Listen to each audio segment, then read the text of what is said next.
And I belongs to a Muslim family. तो मैं जब बोला कि मुझे फिल्म मेकिंग में जाना है, he was quite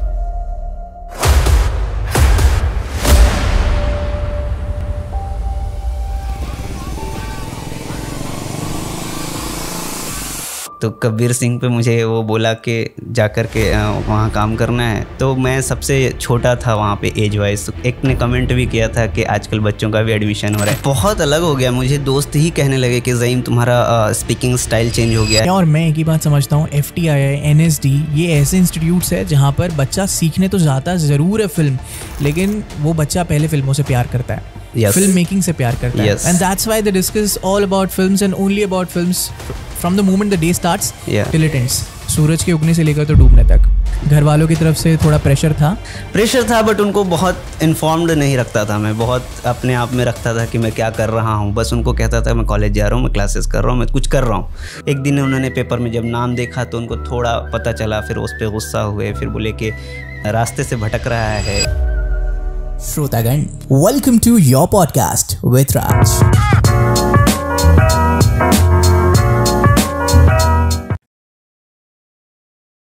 hello, hi, नमस्कार, आदाब, welcome to your podcast with Raj #13। और आज हम किनको लेके आए हैं हमारे शो पे? हम उनको लेके आए हैं जिनके चर्चे हर चारों तरफ हो रहे हैं, हर थिएटर सिनेमा हॉल में, जिनके लिए सीटियां गूंज बजी जा रही है। Animal picture, animal cinema, animal इस फिल्म के एडिटोरियल डिपार्टमेंट के एक कलाकार, एक होनहार और एक सुपर टैलेंटेड एडिटर हमारे साथ है इस वक्त। How are you mister Mohammad Zaimuddin? क्या मैंने आपका नाम सही लिया? या बहुत सही लिया आपने। बहुत कम लोग प्रोनाउंस कर पाते हैं करेक्ट। All right. कैसे आप? I am good, thank you. Thanks for calling me here. I can share the experience of Animal, working on Animal. Thank you. Cloud 9 feel कर रहे हैं?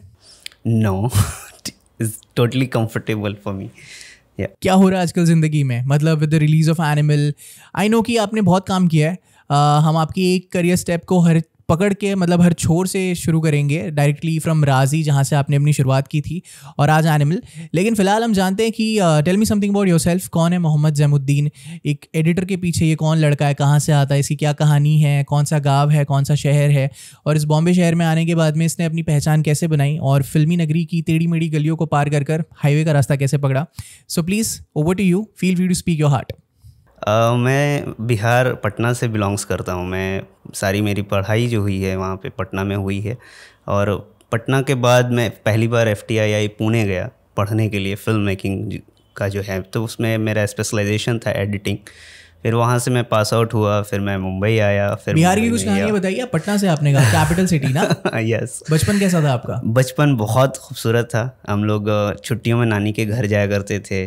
फादर मेरे रेलवे में हैं, गवर्नमेंट जॉब में हैं। अच्छा। And he is OS। तो वो 10 to 5 ऑफिस रहते थे। 5 के बाद पापा को हर दिन हमने घर पे देखा, सैटरडे संडे छुट्टी।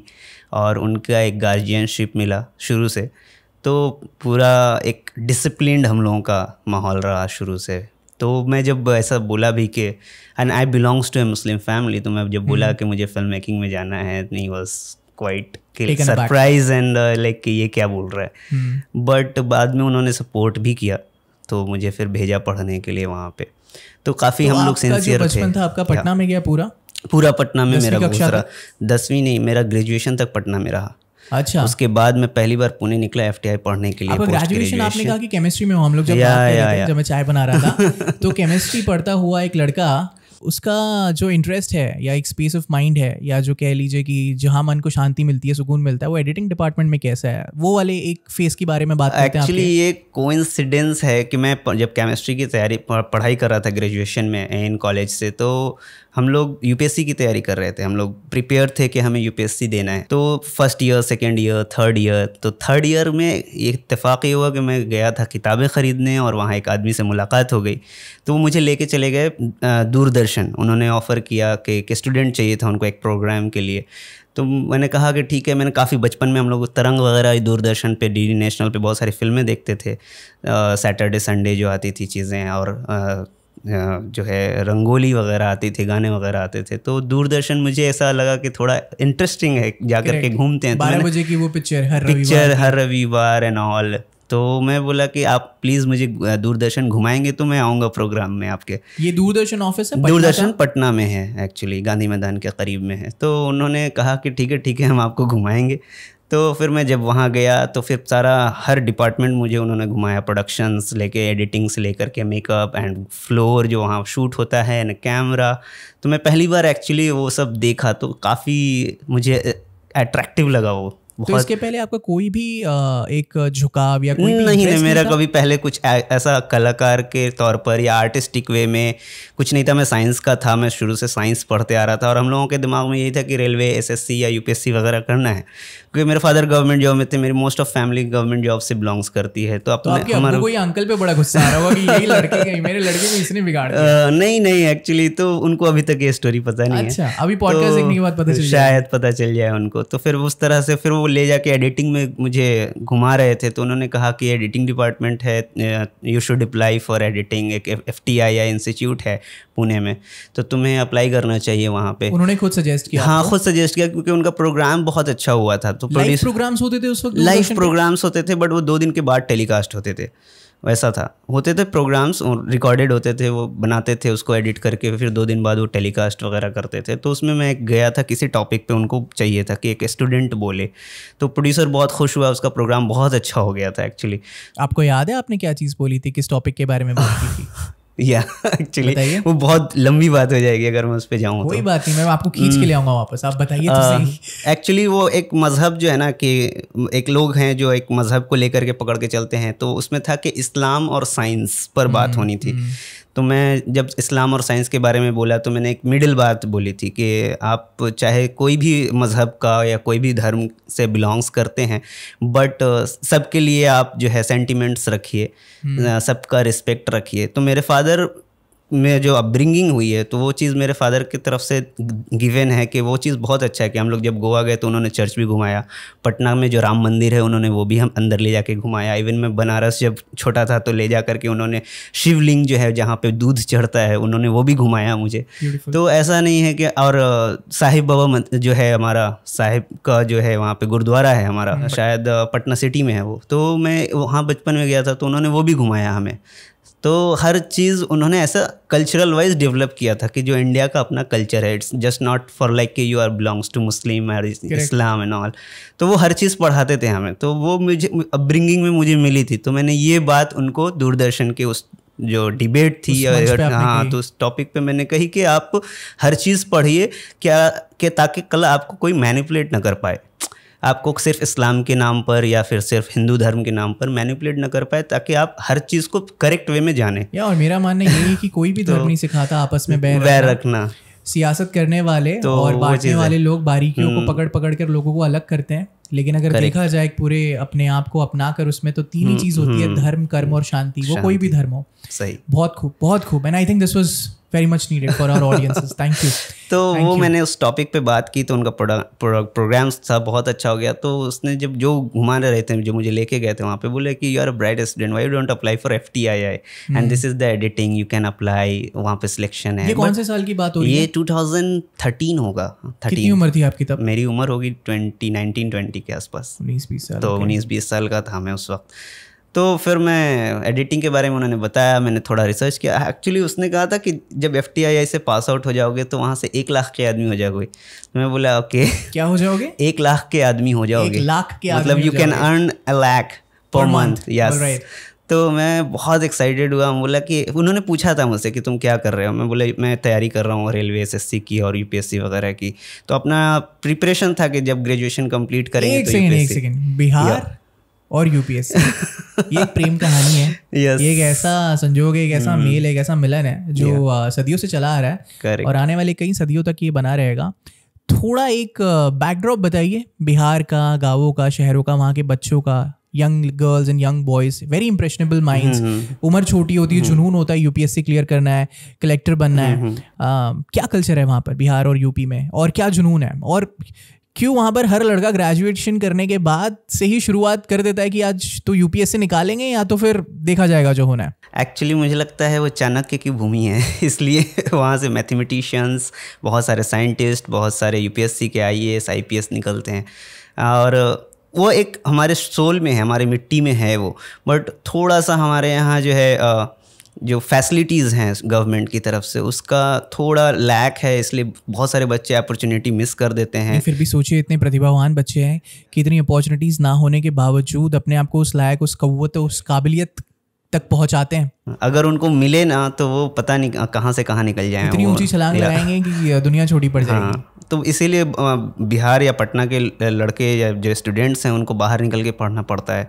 वहाँ पे बहुत अच्छे कॉलेजेस नहीं हैं, बहुत अच्छे स्कूल्स नहीं हैं। अभी तो धीरे धीरे वक्त के साथ अभी बदला है, बहुत सारी सड़कें वगैरह अच्छी हो गई हैं, कुछ स्कूल्स कुछ कॉलेजेस भी अच्छे हो गए हैं, कुछ यूनिवर्सिटीज़ भी वहाँ पे हैं अब जो अच्छे से फंक्शन कर रहा है, अच्छे एजुकेशन के मामले में आगे आ रहे हैं। कितना आयरॉनिकल है ना कि विश्व की दुनिया की सबसे पहली यूनिवर्सिटी बिहार में थी, नालंदा यूनिवर्सिटी। या और तो अभी नीतीश गवर्नमेंट और जो कोलैबोरेशन में था बीजेपी गवर्नमेंट के साथ, उन्होंने बहुत अच्छा काम किया। मतलब मैं उस वक्त 10th क्लास में था तो उस वक्त से देखता आ रहा हूँ। आप भी यूपीएससी की प्रिपरेशन कर रहे थे, राइट? या कुछ बताना चाहेंगे उस केस के बारे में? No let it be. All right, perfect. तो FTII में जाऊँगा, फिर उन्होंने ये बोल दिया कि आप वहाँ जाएँ और वहाँ पढ़ाई करें। तो फिर हमें पता नहीं था कि लाइक क्या है FTI है क्या। हमें तो FTII का सीखने के लिए 2-3 दिन लग गया, बट उसने ये नहीं बताया मुझे कि वहाँ सिर्फ 10 सीट है ऑल इंडिया। ये उन्होंने गड़बड़ कर दिया, वरना मैं शायद अप्लाई नहीं करता। अपने घर परिवार में कैसे इस बात को सामने? एक्चुअली मैंने फर्स्ट पापा को बताया कि एक फॉर्म है, तो जब उस वक्त 2150 रुपये का फॉर्म आता था अप्लाई करने के लिए, 2014 या 15 रहा होगा जब स्ट्राइक चल रहा था FTII में, उस वक्त की बात है। तो उन्होंने कहा ये कौन सा फॉर्म है, और जब हमने पेपर में देखा कि 10 सीट है तो फादर ने कहा नहीं तुम्हारा नहीं होगा। SSC UPSC में हम लोग क्वालिफाई नहीं कर पाते जल्दी, रिटन वगैरह में रह जाते हैं नॉलेज है। तो यहाँ तो ऑल ओवर इंडिया 10 सीट है, और उसमें भी कैटेगरीज है, 5 जनरल है, 3 OBC है, 1 SC 1 ST है। तो इट्स वेरी टफ, वो पैसा बर्बाद हो जाएगा। तो उन्होंने पैसे दिए नहीं। तो एक्चुअली मेरे एक भाई थे जो ICICI बैंक में जब जस्ट उनका जॉब लगा था, तो उनसे मैंने कर्ज लेके वो 2150 का नेक्स्ट ईयर फॉर्म डाला कि मैं बोला था उनको कि मैं पढ़ा रहा हूँ बच्चों को, तो मैं उससे वापस आपको लौटा दूंगा। तो इसका मतलब वो दूरदर्शन की शाम के बाद उस अंकल के बताने के बाद आपके मन में फितूर आ गया कि ठीक है अभी ये 50-60 हज़ार के जॉब के लिए जो 3600 रुपये ग्रेड पे है या 3400 रुपये ग्रेड पे है उस पर क्यों जाना है। तो मैं बस FTI की तैयारी के लिए लग गया। तो 6 महीने मैंने तकरीबन तैयारी की, और फिर अगस्त में एग्ज़ाम दिया। अगस्त में एग्ज़ाम देने के बाद कुछ रिज़ल्ट बहुत लेट हो गया स्ट्राइक की वजह से, तो वो आए नहीं। तो फिर से मैं वापस तैयारी करने लगा। बीच में थोड़ी एक्टिविटी मेरी चालू हो गई थिएटर वेटर के साथ, जैसे कि पटना थिएटर जो है वहाँ पे, तो थिएटर के लोगों के साथ मेरा जो है वो एक्टिविटी। तो इस बीच आपका जो ग्रेजुएशन था वो पूरा हो चुका था तो और UPSC की तैयारी रुक चुकी थी। मैं वालों की तरफ से थोड़ा प्रेशर था, बट उनको बहुत इन्फॉर्म्ड नहीं रखता था। मैं बहुत अपने आप में रखता था कि मैं क्या कर रहा हूँ, बस उनको कहता था मैं कॉलेज जा रहा हूँ, मैं क्लासेस कर रहा हूँ, मैं कुछ कर रहा हूँ, भरोसा रखो करके। तो लाइब्रेरीज वगैरह में मेरे फादर कभी मुलाकात हो गई, लाइब्रेरी में देख ली मुझे, तो उनको लगता था कि ये कुछ कर रहा है, ठीक है वो पढ़ाई की तरफ है, बट उनको ये नहीं पता था कि मैं थिएटर वगैरह कर रहा हूँ। एक दिन उन्होंने पेपर में जब नाम देखा तो उनको थोड़ा पता चला, फिर उस पर गुस्सा हुए, फिर बोले कि रास्ते से भटक रहा है और इसमें कुछ नहीं है। फिर पता नहीं, मैं उनको मेरा गोल शायद वो पूरी प्रॉपर मैं नहीं समझा पाया, इसलिए वो देख नहीं पाए कि मैं क्या करना चाहता हूँ। लेकिन आज वो फक्र महसूस करते हैं ऑब्वियसली। हाँ, तो FTI, चलिए FTI के बारे में बात करते हैं। कैसा रहा आपका FTI का सफ़र? कम था। नॉर्मली ग्रेजुएशन FTI में दोस्तों film and television institute of India जो कि पुणे में स्थित है, हमारे ज़ैमुद्दीन साहब इसके बारे में और बताएंगे। बहुत नायाब कलाकार, आर्टिस्ट्स और डिग्निटरीज जो हिंदुस्तानी सिनेमा को एक ऐसे परचम पर लेके गए हैं जो कि दुनिया सलाम करती है, वहाँ से उन्होंने पढ़ाई की है। वहीं उन्हीं बेंचेस पर बैठकर ज़ैमुद्दीन साहब ने भी पढ़ाई की है। So tell me something about FTI। कैसा रहा आपका एडमिशन, कैसा रहा आपका फर्स्ट डे और 1 साल का सफ़र? FTI मेरे लिए एकदम ड्रीम ईयर था। एक मेमोरीज़ है मेरे साथ उसकी, क्योंकि मेरे जितने भी बैचमेट्स थे सब मुझसे एक्सपीरियंस थे, सब काम करके आए थे। बहुत सारे लोग इंजीनियर्स वगैरह थे उसमें। तो जब मेरा सिलेक्शन हुआ, फर्स्ट डे था टीचर्स के साथ, तो पहले तो मैं उसको बहुत इंस्टीट्यूट टाइप का ले रहा था कि ये इंजीनियरिंग इंस्टीट्यूट है। कैसा था? डिस्क्राइब करिए ना स्क्रीन प्ले। लंबी बात होने लगेगी फिर, ठीक है मैं उसको थोड़ा ब्रीफ करता हूँ। पहली बार आप आए होंगे शायद? पहली बार आया था मैं। FTI का गेट देखा, सुबह का वक्त था जब मैं पुणे ट्रेन से उतरा था, पटना पुणे जो चलती है। तो सुबह उतर के मैं FTI के गेट पे खड़ा था, सामान लेकर के गार्ड से पूछा, तो फिर वो अंदर बोले कि चले जाइए। फिर वहाँ पे एडमिशन हुई।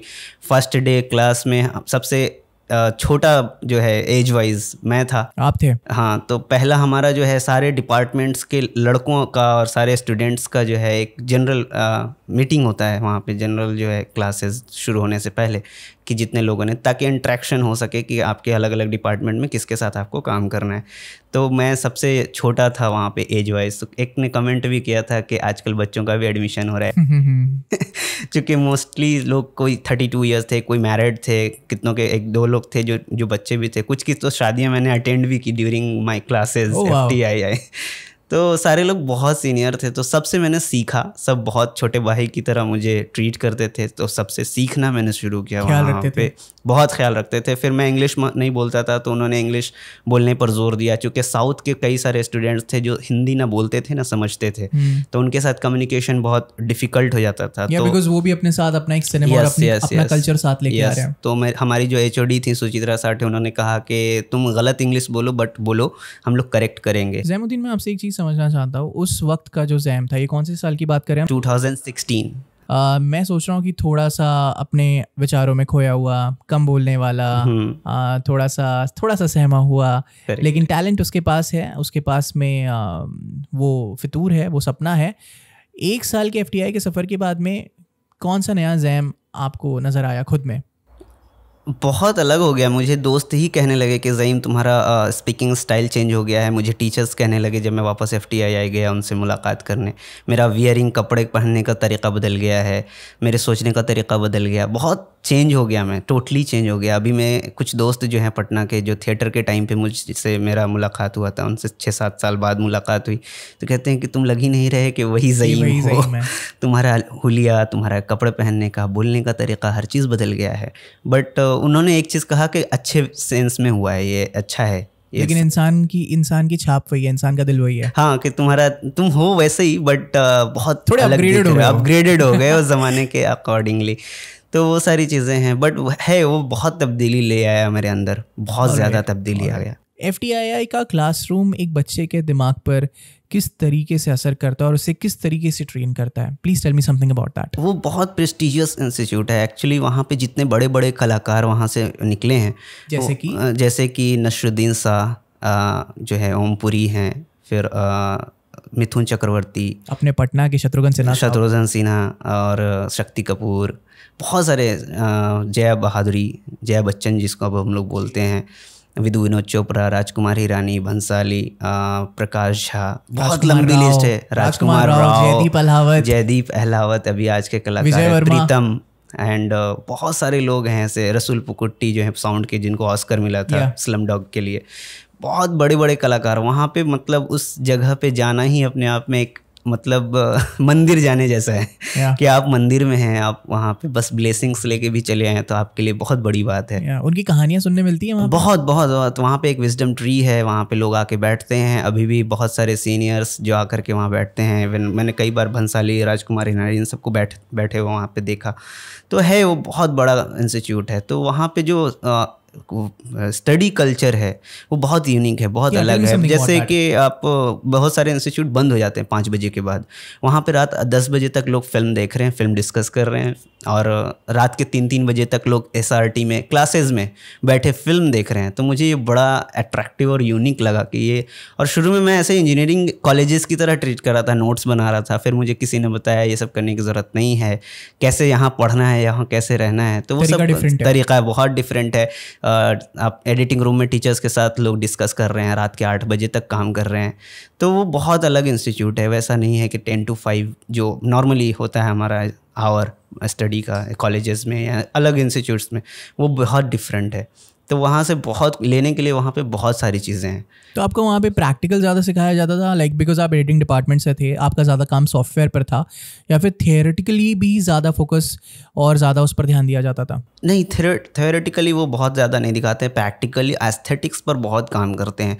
मैंने ये भी पूछा था क्या 10 बच्चों को ही क्यों सिलेक्ट किया जाता है, तो उन्होंने कहा कि ताकि हम एक बच्चों पर काम कर सकें, इंडिविजुअली फोकस कर सकें, वरना चलाने के लिए तो 100 का भी हो सकता है बैच। और मैं एक ही बात समझता हूँ, FTII, NSD, ये ऐसे इंस्टीट्यूट्स है जहाँ पर बच्चा सीखने तो जाता जरूर है फिल्म, लेकिन वो बच्चा पहले फिल्मों से प्यार करता है, फिल्म मेकिंग से प्यार करता है, and that's why they discuss all about films and only about films from the moment the day starts till it ends, सूरज के उगने से लेकर तो डूबने तक। तो वो वहाँ खाना पीना हर चीज़ आप स्क्रीन प्ले डिस्कस कर रहे हैं, गाना प्लेबैक, एक से एक प्लेबैक देख रहे हैं, वो बहुत अट्रैक्टिव होता है। आप सेट पर भी हैं ना, कोई बच्चे अपना डिप्लोमा कर रहे हैं और आपका उससे कोई लेना देना है, आप खाना खा करके सेट पे चले गए या स्टूडियो में शूट चल रहे हैं, नाइट शूट हो रही है, आप वहाँ चले गए, तो एक अलग वहाँ वाइब्स है, वो आपको खींच लेगा। आप किसी भी जगह या किसी भी डिपार्टमेंट्स और साइंस से हैं कि किस चीज़ से फ़र्क नहीं पड़ता है, वो आपको अट्रैक्ट करेगा।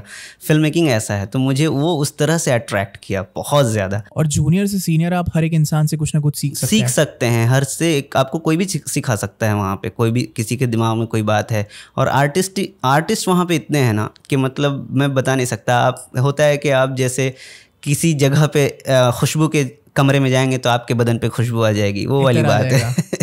तो वो एक ऐसा है जगह। Wonderful wonderful. एडिटोरियल डिपार्टमेंट से बात करते हैं। डेविड धवन साहब एडिटोरियल डिपार्टमेंट एडिटिंग के हैं, वो भी FTI के पास आउट है, ग्रेजुएट है। राजकुमार हिरानी सर, जिनकी पहली मूवी एज एन एडिटर करीब थी, जो कि बॉबी देओल स्टारिंग मूवी थी, और मनोज बाजपेयी साहब की अब बीवी, उस टाइम पर शायद गर्लफ्रेंड, शबाना, वो भी उस मूवी की हीरोइन थी। एंड साथ ही साथ the greatest of all time as film maker Vidhu Vinod Chopra साहब। आप उनके बारे में कुछ कहना चाहेंगे? विधु विनोद चोपड़ा मेरे फेवरेट डायरेक्टर हैं एक्चुअली। परिंदा वगैरह मैंने उनकी शुरुआत में, जब मैं फिल्म में से थोड़ा अट्रैक्ट हुआ, तो ये सारी फिल्में मैंने स्टडी के तौर पर देखी थी। परिंदा मैंने देखी थी, करीब फिल्म देखी थी, और मिशन कश्मीर वगैरह है। बचपन में मैंने करीब फिल्म, मुझे याद है कि मैं जब रात में ऐसा आंख धो करके हम लोग DD1 पर आ रहा था, तो चोरी चोरी जब नजरें मिली वगैरह, तो बाद में फिर हमने चोरी चोरी ये दिल ने कहा चोरी नहीं है मजा। तो दैट पिक्चराइजेशन उनका इतना बेस्ट है। तो अभी उस मूवी के एडिटर राजकुमार हिरानी है, मुझे बाद में पता चला। बट हम लोग स्टडी के तौर पर या एक अच्छी फिल्में जो लगती हैं हमें, तो उसके तौर पर हमने वो फिल्में देखी थी। तो वो मेरे वन ऑफ फेवरेट डायरेक्टर हैं एक्चुअली, विधु विनोद चोपड़ा, और काफ़ी सीनियर हैं। तो उनसे भी बहुत सारी चीज़ें, उनके इंटरव्यूज़, उनके जो शोज़ वगैरह हैं, या उन्होंने कहीं कुछ बोला है तो हम लोग सुनते रहते हैं और उससे सीखते रहते हैं। I was just searching Murder at Monkey Hill 1976 की शॉर्ट फिल्म है, जो उन्होंने FTI में रहते हुए एज अ स्टूडेंट फिल्म बनाई थी। इस मूवी को by the way guys national film award for best short experimental film and the Guru Dutt memorial award for best student film. आपके पास में इससे जुड़ी कोई कहानी है? नहीं, मैं बस ये इनकी बहुत सारे इंटरव्यूज़ वगैरह से सुना हूँ। अभी 12th फेल जो आई थी, तो उस पर भी वो अपने इंटरव्यूज़ में बता रहे थे कि कैसे वो ऑस्कर के लिए गए और उनके पास कैसे कपड़े भी नहीं थे या टिकट्स नहीं थे, वीज़ा कैसे उनको मिला हमें US जाने का, वो जो है ऑस्कर के लिए। तो मैं बस ऐसे कहानियाँ वहाँ पे सुना हूँ। पहले ये सब मैंने FTI में सुना था, विधु विनोद चोपड़ा के बारे में, राजू हिरानी के बारे में, बहुत सारे जो डायरेक्टर्स हैं वहाँ पे, तो उनके बारे में। एडिटर स्पेस में ना हम कभी भी इमेजिन करते तो एक मेल को इमेजिन करते हैं, लेकिन इसमें अगर मैं बोलूँ कि सबसे बारीक काम करने वाले, और शुरुआती दौर में जब इस पूरे फिल्म इंडस्ट्री या स्पेस में टेक्निकल डिपार्टमेंट में जहाँ फीमेल्स नहीं हुआ करती थी, वहाँ पर there was Renu Saluja ji, she was the ex wife of Vidhu Vinod Chopra. Would you want to talk about her or anything about her, अगर आपके पास कोई कहानियाँ हो उनकी? उनके बारे में हमें बताया गया था कि she is a very wonderful and very big editor. उनको 3-4 नेशनल अवार्डेड हैं, बहुत अलग अलग फिल्मों, शायद परिंदा के लिए भी उनको नेशनल अवार्ड वगैरह मिला था। तो वो बहुत सीनियर हैं। तो उनकी जो बहुत सारे जो उनके कोट्स वगैरह हैं, मैंने वो पढ़ के रखे थे कि अच्छा okay, she has done this, she has done this and all. तो वो लेगेसी जो है उनकी, जो एडिटर्स हैं वहाँ पे सीनियर, उनके बारे में थोड़ा थोड़ा तो आप पढ़ते ही हैं एक्चुअली। परफेक्ट। 1 साल का सफ़र रहा। एक ज़ईम जो एक बहुत छोटा उम्र का एक अलग पर्सनालिटी लेकर गया था, लेकिन जब बाहर निकला तो एक निखरा हुआ फूल की तरह बाहर निकला। और अब मेन जद्दोजहद, मेन स्ट्रगल अब शुरू होना है, क्योंकि आपने पढ़ाई कर ली, आपके आसपास दोस्त थे, भाई यार थे, हंसी मजाक में आपने सब कुछ सीख लिया, पढ़ लिया और अच्छे दिन बीत गए।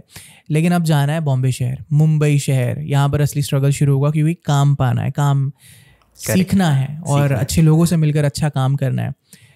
Tell me something about your Bombay journey, your Mumbai journey. कब आप आए, कैसे शुरू हुआ और कैसे कड़ी से कड़ी आपकी मिलती गई? मुंबई एक्चुअली आने का रीज़न ये था कि मुझे मेरे दोस्तों ने और टीचर्स ने मुझे बोला कि you should go and explore, because मैं बहुत, मेरी उम्र कम थी, मैं जब FTI गया था मैं 21 साल या 22 साल का रहा हूँगा। तो उन्होंने कहा तुम्हारे पास वक्त है। मैं एक्चुअली FTI पास आउट होने के बाद वापस पटना चला गया। अच्छा। वहाँ पे काम मैंने ढूंढा, UPSC की तैयारी करने के लिए वापस से चला गया था कि ठीक है वापस से अभी वही करेंगे। बट मैं जब FTI में था तो वहाँ पे रोज़ शाम में जो NFAI में और CRT वगैरह में स्क्रीनिंग होती थी, तो आदत लग गई थी एक फिल्म नेशनल जो है वो national film archive of India जो है NFAI, तो वहाँ स्क्रीनिंग होती थी हम लोगों को, स्टूडेंट्स को बहुत सारी सब्जेक्ट, मतलब वर्ल्ड सिनेमा दिखाया जाता था। जैसे कि आपने जैसे कि हाँ, फेडरिको फेलिनी की फ़िल्म है, अल्फ्रेड हिचकॉक की फ़िल्म है, गुरुदत्त की फ़िल्में हैं, या फिर गोदार्द वगैरह हैं एडिटिंग से। तो उन लोगों की बहुत सारी फिल्में दिखाई जाती थी। पाथेर पंचाली। हल्का सा इंटरप्ट करूंगा, I am so sorry for that, बस श्रीराम राघवन साहब ये भी FTI ऐसे ही पढ़े हुए हैं। उन्होंने स्टूडेंट फिल्म रमन राघव के ऊपर में बनाई थी, रघुबीर यादव जी को कास्ट कर कर। आपके लिए भी बहुत सोर्स ऑफ इंस्पिरेशन रहता होगा ना कि ये भी हमारी तरह ही पढ़ रहे थे। एक्चुअली या उनकी बहुत सारी तस्वीरें हम लोग देख रहे हैं बैठ करके, कहीं वहाँ पे एक म्यूजियम टाइप का है या फिर लाइब्रेरी वगैरह में कहीं पे किसी किताबों में रखा हुआ है, तो वहाँ पर हम लोग बैठ करके पिक्चर्स देख रहे हैं या उनके फिल्मों के बारे में पढ़ रहे हैं कि वो उन्होंने क्या क्या स्ट्रगल्स हुए थे, क्या क्या फेस किया था उन्होंने वो डिप्लोमा बनाने में एंड ऑल। या यू वर सेइंग कि आप वापस चले गए, सॉरी टू कट यू, आप दोबारा कैसे? तो NFAI और FTI में हम लोगों की आदत हो गई थी शाम में फिल्में देखने की, तो जब मैं पटना गया तो फिर मुझे पढ़ाई में मन लगा नहीं, क्योंकि एक हैबिट हो गई थी वो रोज़ 1 साल तक आप हर शाम में फिल्म देख रहे हैं कम बेस वर्ल्ड सिनेमा। तो फिर मैं वापस से ड्रॉप किया, फिर मैं गार्जियन को बोला अब मुझसे शायद पढ़ाई नहीं हो पाएगी। कौन सा साल था ये? 2017 एंड आई थिंक, या एंड 24-25 साल की उम्र होगी आपकी तकरीबन। हाँ, तो फिर मैं उस वक्त फिर एक काम ढूंढा एडिटिंग का, जो बिहार गवर्नमेंट का जो टेंडर वगैरह निकलता है, जो सब्जेक्टिव डॉक्यूमेंट्रीज बनती हैं या फिर सिगरेट वगैरह स्मोकिंग पर उनके अवेयरनेस के वीडियोस बनते हैं, तो वो कंपनी वो बनाती थी, तो मैं वहाँ पे एडिटिंग में जॉब करने लगा। तो आपकी एडिटिंग की शुरुआत एक्चुअली अपने शहर से हुई? शहर से हो गई। तो मैं पढ़ने के बाद वहाँ चला गया। जब उनको अपना इंट्रोडक्शन दिया, गया काम ढूंढने, तो वो भी कहने लगे FTI से पढ़ करके पटना में क्या कर रहे हैं आप मुंबई जाइए। तो मैंने वहाँ पे 3 महीने वहाँ पे काम किया, फिर दूरदर्शन में अप्लाई किया, तो दूरदर्शन में भी हो गया। जब जिस दिन मैं फॉर्म लेके खड़ा था तो मेरे एक टीचर का फ़ोन आया, उन्होंने कहा तुम क्या कर रहे हो। मुझे लगा वो खुश होंगे कि मेरा दूरदर्शन में जॉब हो गया ऐसा करके, बस फॉर्म फिलअप करके उनका कॉन्ट्रैक्ट बेसिस पे थे। I was happy actually. कि मुझे लगा कि ठीक है, घर से 8 किलोमीटर की दूरी पर है और एक 10 to 5 जॉब है, सैटरडे संडे छुट्टी उन्होंने बोला था मुझे। घर का खाना है, तो फादर ने भी बोला कि अच्छा है घर का खाना है, तो घर की रोटी मिल जाए, घर में मिल जाए काम, तो इससे बेस्ट क्या होगा, स्वर्ग मिल जाए। तो मैं बोला ठीक है ओके। और 25,000 रुपये तनख्वाह, मैं बहुत खुश था। हम लोग तो 0 से आए थे, तो 25,000 भी बहुत था।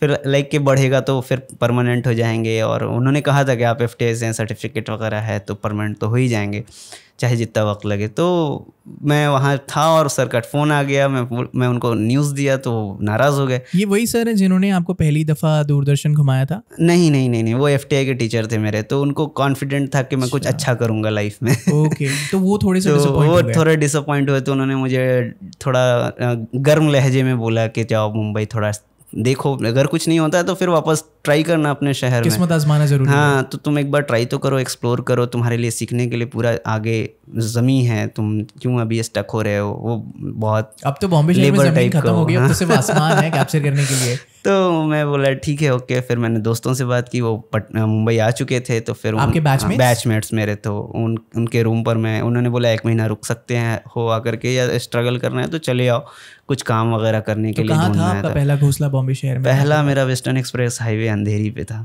अच्छा। तो वो लोग वहाँ रहते थे, तो मैं वहाँ गया, फिर 1 महीना वहाँ रुका, उनके साथ रुका। आप काम ढूंढ रहे थे? हाँ, मुझे पहले कहा गया कि सीनियर्स काम देंगे, तो मैं 1 हफ्ता आराम से बैठ के फिल्में देख रहा हूँ, पढ़ रहा हूँ, घूम रहा हूँ मुंबई वगैरह। फिर मुझे एक ख्याल आया कि मुझे जानता ही कौन है, तो फिर मैं अपना शुरू किया CV लेकर के अपना सब प्रोडक्शन घूमना शुरू किया। पहले तो वक्त निकल गया कि कहाँ क्या ऑफिसेज हैं, उसमें 1 हफ्ता निकल गया। और आई थिंक ये वो टाइम नहीं है जब आपके पास में इंटरनेट है, नहीं थी, इंटरनेट थी तो उसी पे सर्च करके आप घूम रहे हैं, आप देख रहे हैं 2018।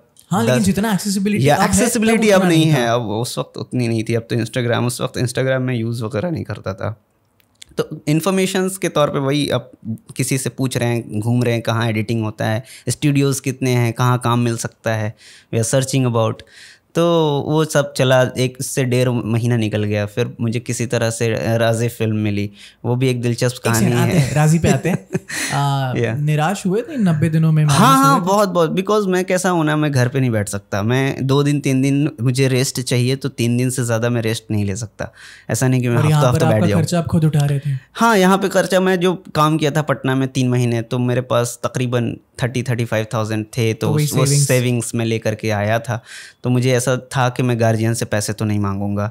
और फिर उसके बाद जब स्ट्रगल चल रहा है, फिर एक वक्त आया कि मुझे लगा अब सीरियल्स वगैरह पे भी ट्राई करना चाहिए, बस काम मिलना चाहिए। चूँकि एडिटिंग क्या है, क्राफ्ट है ये, एक आप प्रैक्टिस नहीं करेंगे तो आप भूल जाएंगे। जैसे कोई भी म्यूजिशियन रियाज करता है ना गले का, तो वो वैसा है, हर आर्ट एक रियाज से आता है। आपके पास चाकू की धार को अगर, हाँ, आप उसको साधना चाहते हैं तो उसके लिए साधना करना पड़ेगा आपको, मुश्किल हो जाएगा, वो चला जाता है आपसे। तो वो है, तो वो मैं इसके लिए फिर मुझे लगा आप सीरियल्स वगैरह करना चाहिए।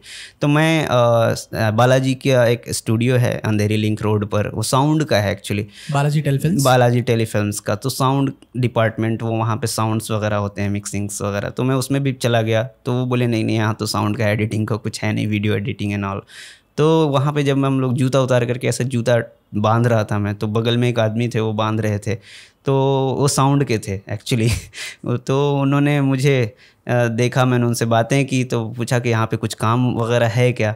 तो उन्होंने कहा कि कहाँ से हो। फिर उन्होंने बोला मैं FTII से हूँ। तो बोला अरे यहाँ क्या कर रहे हो, क्यों भटक रहे हो ऐसे, तुम गलत हाथों में चले जाओगे। उनका कहने का मतलब था तुम कुछ भी करने लगोगे, सीरियल्स वगैरह कर रहे हो या कुछ भी, डेस्परेशन में। हाँ, तुम इतनी अच्छी जगह से पढ़ के आए हो, इतना अच्छा एस्थेटिक क्राफ्ट सीख करके आए हो, और फिर तुम्हारा वो ख़राब हो जाएगा। तो फिर उन्होंने एक नंबर दिया, मेघना मनचंदा से। होता है? हाँ, मतलब अगर आप सीरियल का काम करने लगेंगे तो आपका एक्सपीरियंस उसमें रहेगा, तो आप ख़राब होता जाएगा ना। वो आप जो एस्थेटिक फिल्म मेकिंग का है, हाँ, स्टोरी टेलिंग का तरीका आपका बदलता चला जाएगा। जैसे अगर आप छुरी है और छुरी से आप सब्जी काट रहे हैं और उसकी जगह आप किसी लकड़ी को काटना शुरू करें, तो छुरी की जो धार है वो ख़राब हो जाएगी। तो दोनों में हथियार अलग लगेगा, दोनों में हथियार अलग अलग लगता है ना, तरीका भी अलग अलग, तरीका भी, टेक्निक भी अलग लगेगा। अच्छा, एग्जैक्टली, बिकॉज हिंदुस्तान में जो सिनेमा, आई मीन सीरियल्स जो आए दिन हर दिन लोग अपने टीवी सीरियल्स पे देख के कंज्यूम करते हैं, उसको बनाने का तरीका, दिखाने का तरीका अलग होता है। यस, तो वो एक बहुत इंपॉर्टेंट है, और वो बहुत एक बच्चों पर काम करते हैं FTI में एस्थेटिक्स के मामले में। तो उन्होंने बोला कि आप ऐसे मत घूमो। उन्होंने एक नंबर दिया, मेघना मनचंदा सेन एडिटर हैं एक्चुअली, वो डेर इश्क किया और उड़ता पंजाब वगैरह उन्होंने फिल्म की है। उस वक्त क्या नाम कहा आपने? मेघना मनचंदा सेन नाम था उनका। तो उनका उन्होंने नंबर दिया, और उस वक्त सोन चिड़िया फिल्म शूट शुरू हुई थी चंबल वगैरह में। अभिषेक चौबे डायरेक्टर हैं, तो वो शूट कर रहे थे, या सुशांत सिंह राजपूत और मनोज वाजपेयी वगैरह हैं। तो वो शूट शुरू हुई थी उस वक्त वहाँ पे, तकरीबन फेब वगैरह का महीना रहा होगा, तो 2018 में। तो उन्होंने मुझे नंबर दिया, और फिर मैंने उनसे पूछा कि आपका क्या नाम है। तो बोला उन्होंने कि नंबर मिल गया ना, काम से काम रखो। उन्होंने अपना नाम नहीं बताया, बट मुझे फेस तो याद था। तो अंधेरी उसी T सीरीज़ लेन के सड़क पे उन्होंने दिया। मैं उनसे अगले दिन जा कर के मिला, उन्होंने बहुत काइंडली बिठाया और बातें की, और फिर मुझसे पूछा। फिर उनके पास एक्चुअली सीट नहीं थे, कि कुछ एक होता है असिस्टेंट का जगह नहीं था, ऑलरेडी उनके पास फिल था। तो उन्होंने बोला ठीक है, नाइट में आकर के you have to come and practice and all, but we will not pay. But उन्होंने कहा कि मुंबई बहुत कॉस्टली शहर है, तो सर्वाइवल के लिए तुम काम देखते रहो, दूसरा फ्रीलांस, हाँ, फ्रीलांस में भी कुछ देखते रहो दिन में। तुम शाम में रात में आओ यहाँ पे 2 घंटे 3 घंटे सिंग शॉट वगैरह, जो बेसिक असिस्टेंट का काम होता है। उन्होंने बोला कि वो सीखो पहले, कि फिल्म में कैसे काम करते हैं फिल्म फॉर्मेट पे। क्योंकि हम लोग आए थे तो एक्सरसाइज करके आए थे, डिप्लोमा है, शॉर्ट फिल्म्स हैं, ये सब करके आए थे। तो फिल्म फॉर्मेट पे कैसे काम होता है, वो भी एक सीखने की चीज़ है, वो आपको पहले सीखना पड़ेगा। तो उन्होंने वो बोला, तो मैं उस तरह से दिन में काम ढूंढता था। तो फिर मुझे राजी फिल्म मिल गई। तो वो काम मुझसे वो था कि मैं ऐसे राजी कौन सी प्रोडक्शन की थी? धर्मा प्रोडक्शन की। मेघना गुलजार डायरेक्टर थे उस साल, उनको फिल्म फेयर अवार्ड भी मिला था। तो काफ़ी चली थी वो फिल्म 2018 फिर में। मेघना मनचंदा जी का जो आपने नाम लिया, मैं नाम सही कह रहा हूँ, प्लीज़ माफ़ करिए। करेक्ट। तो उनके थ्रू आपको ये मूवी मिली? नो, मैं फिर सुबह स्ट्रगल करता था, सुबह निकल करके प्रोडक्शन टू प्रोडक्शन जाता था, फिर शाम होता था तो कहीं सड़क पे ऐसे खा लिया, कुछ चने वगैरह है तो वो खा लिया, फिर शाम में वो प्रोडक्शन हाउस पहुंचता था, फिर वहाँ से एक वहाँ एसोसिएट थे तो वो मुझे बताते थे कि ऐसे करना है, ऐसे करना है, ये काम करना है और इतना करके रखो, तो वो सारे करते थे। फिर स्क्रिप्ट बैठ के पढ़ रहे हैं सोन चिड़िया की, तो जब राज़ी मिली तो वो धीरे धीरे मेरा वहाँ जाना कम हो गया, क्योंकि वहाँ पे नहीं कर रहे थे, तो फिर मैं राज़ी पे इन्वॉल्व हो गया बहुत ज़्यादा। तो राज़ी ख़त्म हुई, फिर मैं वापस गया तो बोले कि नहीं अभी तो प्रोडक्शन मना कर रही है अब, क्योंकि वहाँ पे होता है ना NDA वगैरह साइन कराते हैं, नॉन डिस्क्लोजर एग्रीमेंट होता है, तो वो भी मेरा साइन नहीं था। तो फिर वो वहाँ पे मेरा मतलब हो गया कि अब यहाँ पे आप नहीं आ सकते हैं, क्योंकि प्रोडक्शन ने मना कर दिया था। प्रोडक्शन में जहाँ पे एडिट चल रही थी, स्टूडियोज़ वगैरह वो जो बना रहे थे वो लोग। तो फिर मैं वापस से राज़ी रिलीज़ हो गई, फिर मैं वापस घर चला गया, चूँकि उस वक्त रमज़ान था। फिर मैं सोचा ईद के बाद आऊँगा तो फिर वापस से स्ट्रगल करूँगा। तो जिस दिन मैं घर पहुँचा उस दिन आरिफ शेख हैं, एडिटर हैं, वो वार और कबीर सिंह और 1962 वगैरह बहुत सारी फिल्में उन्होंने की है, कॉफ़ी मेकर और बहुत सारी, मतलब पहली उनकी फ़िल्म थी विशाल भारद्वाज के साथ, मकड़ी वगैरह, मकबूल वगैरह के एडिटर हैं वो। तो क्या बात कर रहे हो? तो आरिफ शेख जो है बहुत बड़े एडिटर हैं, वो बहुत एक्सपीरियंस, मकबूल, मकड़ी, ये सब नेशनल अवार्ड विनिंग, मतलब आप नाम ले रहे हो यार। हैदर वगैरह उन्होंने एडिट किया। पता है ये जो आप मोड़ पे ये जो नाम ले रहे हैं ना, मेघना जी और जो जिस इंसान के साथ आप जूते बांधते हुए मिले थे और आरिफ शेख, ये मुझे लगता है कि आपकी लाइफ में ना आपको रास्ता दिखाने वाले, मोड़ दिखाने वाले फरिश्ते हैं। हाँ शायद। तो मैं एक्चुअली ये इत्तेफाकी हुआ कि मैं राज़ी के प्रीमियर पे गया और मुझे वो आदमी जिसने नंबर दिया था सड़क पे वो मिल गया वहाँ पे। तो वो actually sound designer Kunal Sharma है। एक्चुअली उन्होंने गैंग्स ऑफ वसेपुर वगैरह बहुत सारी बड़ी बड़ी फिल्में की हैं। अगर साउंड डिज़ाइन किया है तो कुणाल शर्मा है। तो वो देख के पहचान गए कि ये लड़का यहाँ पे 1.5 महीने पहले 2 महीने पहले ही मुझे सड़क पे मिला और ये यहाँ प्रीमियर पे क्या कर रहा है। फिर मैंने बताया कि आपने नंबर दिया था, फिर मैं इस पे आ गया। तो उन्होंने ऐसा हग किया और कहा कि, और जब मेरे एडिटर नितिन बेद हैं थे उस फिल्म पे राज़ी के, तो उन्होंने आके मुझे बोला ये ज़ईम है, is very sweet boy and all. I know him. We have a very, मेरी तो खोज है, डिफरेंट स्टोरी वी हैव। सो वो वहाँ पे मुलाकात हो गई। तो मैंने बोला भी कि आपने सही रास्ता दिखाया, तो देखिए मैं सही जगह आ गया। ऐसे ही बनते हैं ना इस शहर में कनेक्शंस। यस, तो ऐसे बन गए। फिर मैं राज़ी किया, तो राज़ी के बाद पिक्चर हिट हो गई। राज़ी a little bit, starring Alia Bhatt. Yeah. I think she also won the award for Best Actress. Yeah, Best Actress. Critics, 2018. Yeah, and Alia Bhatt is a phenomenal actress, talented, and she's killing the scene right now. So I think सबसे ज़्यादा fan following, सबसे ज़्यादा mass appeal, और जहाँ तक craft की बात है, I think no one can पकड़ नहीं सकता उनको कोई हाथ। Tell me something about the process of working on Razi. कैसा था आपके लिए? पहली दफ़ा आप काम कर रहे थे एक फीचर फिल्म पे।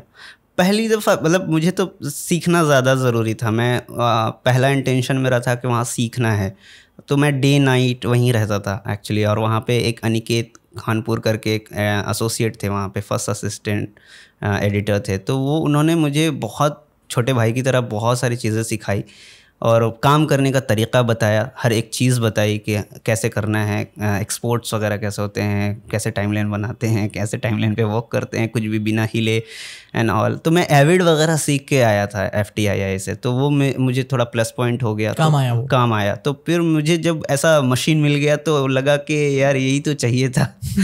तो फिर मैं सिर्फ नहाने के लिए घर जाता था, बाकी दिन भर मैं वहीं रहता था। खाना पीना सोना सब कुछ वहीं करता था। मैं लगता था कि ज़्यादा सीख लूँ। धर्मा प्रोडक्शंस में एडिटिंग रूम में, मैं स्टूडियो में बैठ करके, मुझे बाकी दुनिया से कोई मतलब ही नहीं था फिर कि क्या करना है, क्या चल रहा है बाहर। दुनिया मिल गई थी उस कमरे में। तो फिर मैं 2 महीने तो वहाँ जम करके एकदम प्रैक्टिस बहुत ज़्यादा किया, हर एक चीज़ सीखी, छोटी छोटी टेक्निकलिटीज़ सीखी। वो फ्री प्ले कट हो रहा था वहाँ पे, राज़ी के ट्रेलर्स कट हो रहे थे, तो वो कैसे काम हो रहा है। तो हर एक चीज़ मेरे लिए न्यू थी, हर एक इन्फॉर्मेशन मेरे लिए न्यू थी, हर एक टर्म्स जो लोग यूज़ कर रहे थे किसी चीज़ के लिए, तो वो मेरे लिए नया था। आपने ये सारे टर्म्स FTI में भी नहीं पढ़े? नहीं, हम लोगों को उस वक्त एक्सरसाइज के तौर पे बस एक्सरसाइज, जैसे फ्री प्ले है तो फ्री प्ले क्या होता है हमें नहीं पता। हम लोग जैसे सॉन्ग यहाँ पे बोलते हैं, वहाँ पे हम लोग प्लेबैक बोलते हैं, प्लेबैक एक्सरसाइज होता है।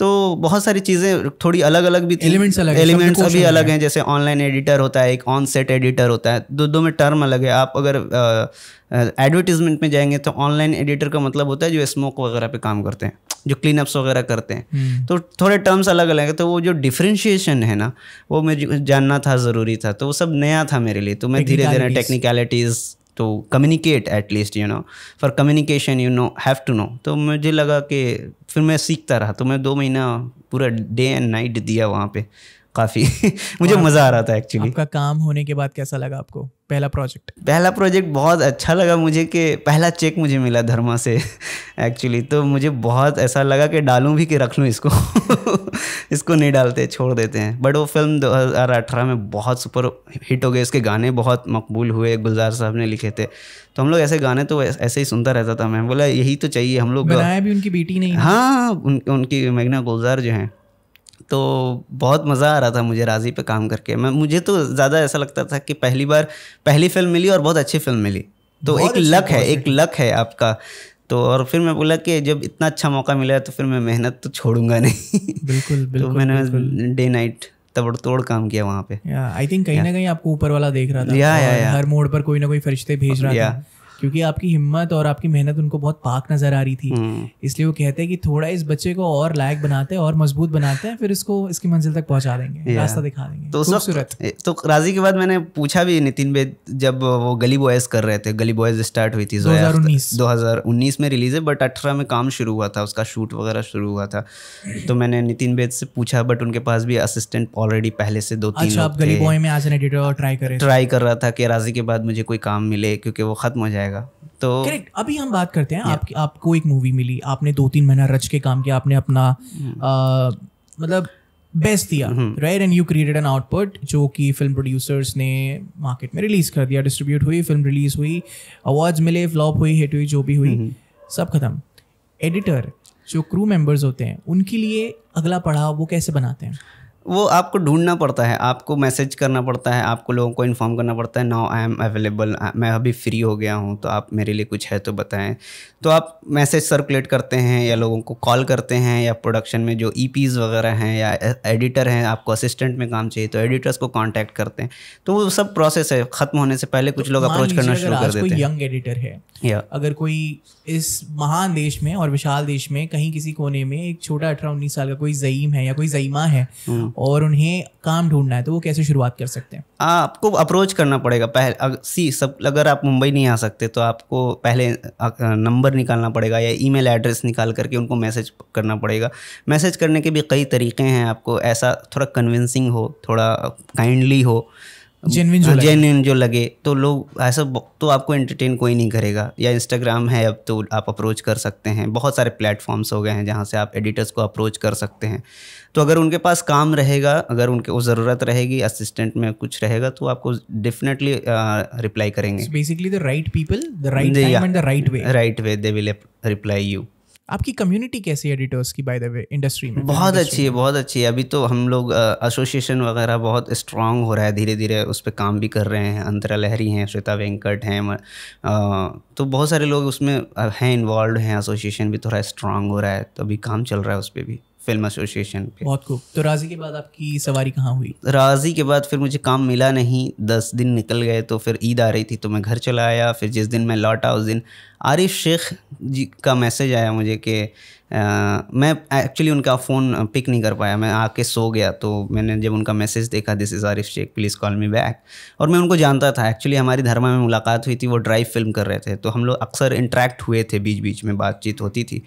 तो मुझे ऐसा था कि इन्होंने मकबूल फिल्में की हैं और मैंने FTII में देखी हैं, और one of the greatest film तो मैं दिल में था कि इनके साथ एक काम करने का मौका मिले। बट उस वक्त उनके पास कोई फ़िल्म नहीं थी। तो उन्होंने मुझे मैसेज किया और कहा कि एक ऑनलाइन एडिट का काम है, करोगे क्या? और उनको शायद मेरा नंबर राजी धर्मा से ही शायद उन्होंने लिया था, कि किसी ने बोला था कि एक लड़का धर्मा में आपको क्या क्रेडिट मिला था? मैं इंटर्न मुझे मिला था, मैं असिस्टेंट ही था, बट इंटर्न मुझे मिला था वहाँ पे, इंटर्न एडिटर। या बिकॉज आई थिंक मैंने जितना आपके IMDb प्रोफाइल को घोल के पिया है, 3 क्रेडिट्स ये आपके नाम के साथ काफ़ी जुड़े हैं। एक एसोसिएट एडिटर, एक ऑनलाइन एडिटर, एक assistant editor and lastly editor assistant, क्या फ़र्क होता है इन सब में? बहुत फ़र्क नहीं है, लेकिन सबका काम बटा हुआ है। जैसे पोस्ट सिर्फ देख रहे हैं आप, तो आप मोस्ट ऑफ असिस्टेंट का काम है वो पोस्ट का काम जो देख रहे हैं। जब फिल्में एडिट हो जाती हैं तो पोस्ट प्रोडक्शन में जो चीज़ें लगती हैं उसको मैनेज करना, वो टाइमलाइन को एज इट इज़ प्रोवाइड कराना DI डिपार्टमेंट को, साउंड डिपार्टमेंट को, या BGM डिपार्टमेंट है उसको प्रोवाइड कराना, उसमें ऐसा कुछ एक फ्रेम भी हिल ना जाए, तो वो काम मोस्ट ऑफ असिस्टेंट का होता है। तो मुझे एडिटर असिस्टेंट, लाइक जैसे मैं एडिटर के लिए काम कर रहा हूँ तो एडिटर असिस्टेंट हो गया। मैं अगर असिस्टेंट लेवल पे काम कर रहा हूँ प्रोडक्शन की तरफ से तो असिस्टेंट एडिटर हो गया। वैसा एसोसिएट क्या होता है, थोड़ा क्रिएटिव लेवल पे इन्वॉल्व होता है। तो क्रिएटिव लेवल पे जब मैं इन्वॉल्व हुआ तो जैसे I am cutting a scene also and I am giving, मैं एक सीन कट करके एडिटर को दे रहा हूँ, तो I am helping editor, you know, तो वो एसोसिएट हो गया। तो ये 3 टर्म्स हैं, ये चलते हैं, बट बहुत ज़्यादा फ़र्क नहीं है। बट वो एक टर्म बनाया गया कि आपका इन्वॉल्वमेंट फिल्म में कितना है।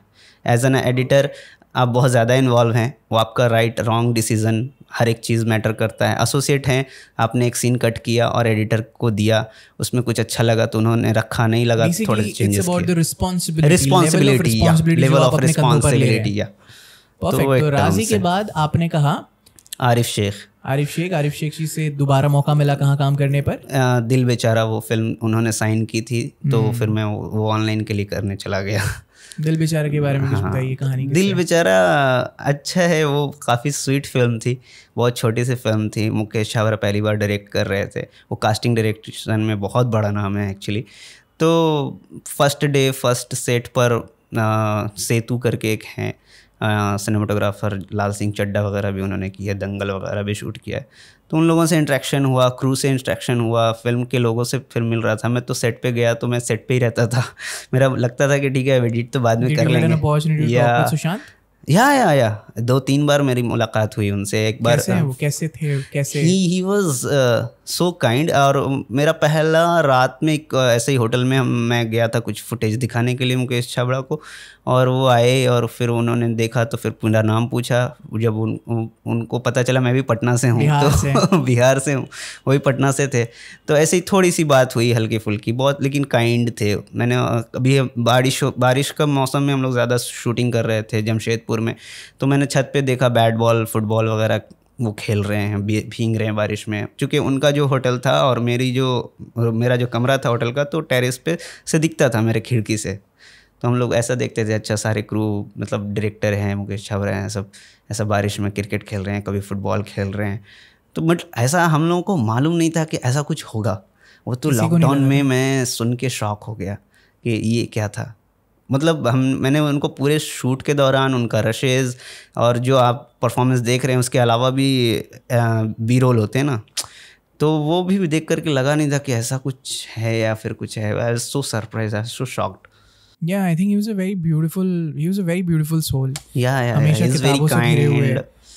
बहुत ऐसा लगता है कि आप अपने किसी बड़े भाई से या अपने किसी हमदर्द से, दोस्त से बातचीत कर रहे हैं। जितना भी मैंने बहुत अच्छे ह्यूमन थे। लाइक कलाकार तो खैर बात की बात है, but he was a good human इंसान, जो कि बहुत ज़रूरी है सबसे पहले होना। साइंस में बहुत ज़्यादा इंटरेस्ट था उनका, एस्ट्रोनॉमी में। Correct, wonderful. एनीवेज, भगवान उनकी आत्मा को शांति दे। He is always there with us, we love you Sushant. Alright, perfect. Dil Bechara के बाद की कहानी? दिल बेचारा के बाद फिर मुझे आरिफ सर ने एक और फिल्म साइन की, उसका नाम था कबीर सिंह। तो कबीर सिंह पे मुझे वो बोला कि जा कर के वहाँ काम करना है, तो मैं कबीर सिंह पे चला गया। उन्होंने एक और फिल्म कर रहे थे उस वक्त, वॉर, यशराज की। तो उनके एक और एसोसिएट थे प्रथमेश करके, तो वो उस पर काम कर रहे थे। तो मैं कबीर सिंह पे चला गया, तो फिर फुल ऑन मैं वहाँ गया, तो फिर एडिट वगैरह भी करने लगा। और कबीर सिंह का कनेक्शन हम पहुँचेंगे अगले 5 मिनट में। बताइए यार, कबीर सिंह, बताइए, how was it, how did you meet Sandeep Reddy Vanga sir, Shri Sandeep Reddy Vanga, and how was it, how was the experience?